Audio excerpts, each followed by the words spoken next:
Para athlete Deepa Jeevanji Arjuna అవార్డుకు ఎంపికై తెలుగువారి సత్తా చాటింది. పారా ఒలింపిక్స్లో మెడల్ గెలవడం ద్వారా తెలంగాణ పేరును ప్రపంచవ్యాప్తంగా మారుమోగించిన దీప్తి జీవాంగిపై దూరదర్శన్ ప్రత్యేక కథనం.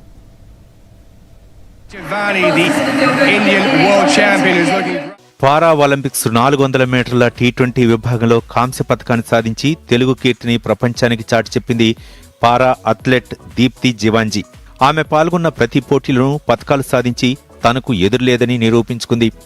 ఆమె ప్రతిభను గుర్తించిన కేంద్ర ప్రభుత్వం 2024 సంవత్సరానికి అర్జున అవార్డును ప్రకటించింది.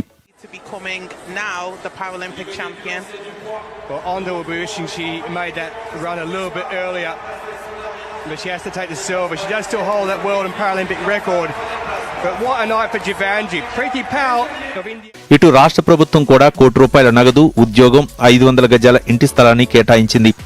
తాజాగా దీప్తి జీవాంజీ దూరదర్శన్తో మాట్లాడుతూ ఈ అవార్డు రావటం ఎంతో సంతోషంగా ఉందని చెప్పారు. తన కెరియర్ ప్రారంభం నుంచి ఇప్పటి వరకు సాధించిన విజయాల్ని దూరదర్శన్తో పంచుకున్నారు. వరంగల్ జిల్లా కల్లేడ గ్రామానికి చెందిన దీప్తి పుట్టుకతో మానసిక దివ్యాంగురాలు. 4వ తరగతి నుంచి ఆటల్లో ముందుండేది. రాష్ట్ర, జాతీయ స్థాయిలో అనేక పథకాలు సాధించింది. చిన్నప్పుడు తన పరిస్థితి చూసి చాలామంది హేళన చేసేవారని, అయినా పట్టుదలతో క్రీడల్లో రాణిస్తున్నారని పేర్కొంది. వచ్చే ఒలింపిక్స్లో మళ్లీ పథకాన్ని సాధిస్తానని ధీమా వ్యక్తం చేసింది దీప్తి జీవాంజీ.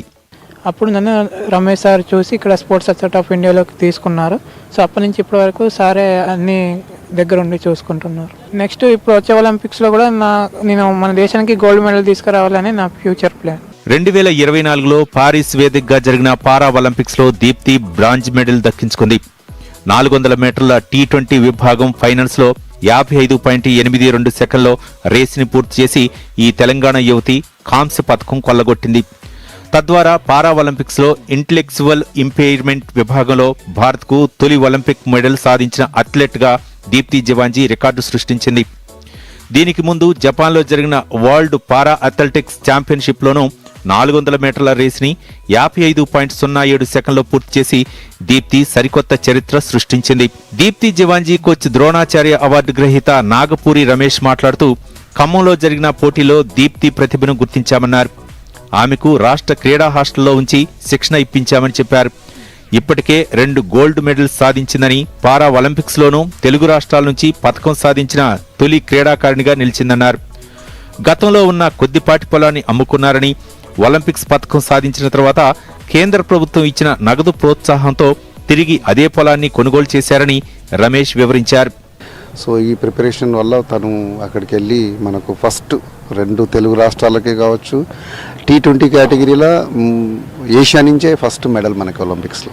ఆమె లోకల్ కాంపిటీషన్స్లో పరిగెడుతుండే, ఖమ్మంలో జూనియర్ స్టేట్ మీట్ పరిగెడతా అంటే అక్కడ చూసిన అమ్మాయి ఇట్లా స్పీడు కొంచెం స్ట్రాంగ్ ఉంది అని గుర్తించి, సరే వాళ్ళ అమ్మ నాన్నకి చెప్పాను, ఇట్లా అమ్మాయికు స్పోర్ట్స్ అథారిటీ ఆఫ్ ఇండియా హైదరాబాద్లో free accommodation, free training, free food ఇస్తారు పంపమంటే వాళ్ళు ఏమన్నారు, వాళ్ళ వ్యవసాయ కూలీలు వాళ్ళ అమ్మ నాన్న. ఈ నెల 17న న్యూఢిల్లీలోని రాష్ట్రపతి భవన్లో జరగనున్న ప్రత్యేక కార్యక్రమంలో రాష్ట్రపతి ద్రౌపది ముర్ము చేతుల మీదుగా దీప్తి అర్జున అవార్డు అందుకోబోతున్నారు. Bureau report, Doordarshan news.